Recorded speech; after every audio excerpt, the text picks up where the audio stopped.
We love the ocean. After all, that's the very reason why yachting exists. But the oceans we treasure are deteriorating. If we want to continue enjoying them, only reducing negative impacts is not enough. We need to increase nature's capacity to regenerate and withstand negative impacts. As stewards of the ocean, we need to take actions that have real results. Did you know that phytoplankton are nature's own weapon against climate change?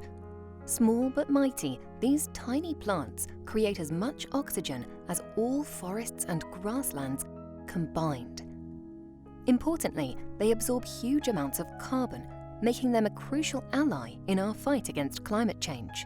But how do you protect something so small? As odd as it may seem, to protect the ocean's smallest inhabitants, we must focus our efforts on saving the largest, the whales. Whales mix the waters as well as fertilizing them, creating healthy habitats for phytoplankton, which in turn creates a healthier planet. A simple but powerful nature-based solution. Save the whales, save the phytoplankton, save the ocean, save the planet. And to protect whales and other marine mammals, we need to protect their habitats.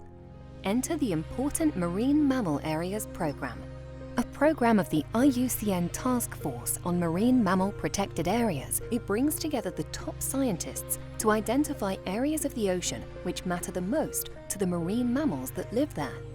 This is a new ocean management approach, ensuring sustainable ocean use, aligning human activity and nature's needs, accelerating towards a healthier and more sustainable planet.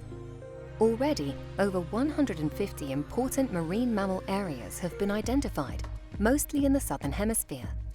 We need to continue this important work by completing the Northern Hemisphere, where human impacts are most intense. There's no question that yachting relies on the condition of the ocean like no other industry. There's also no question that the ocean urgently needs our help, and that the IMMA's program is the most effective way we can do this. That's why we're calling on the yachting community to support our crowdfunding campaign. Ask yourself, what's the ocean worth to you?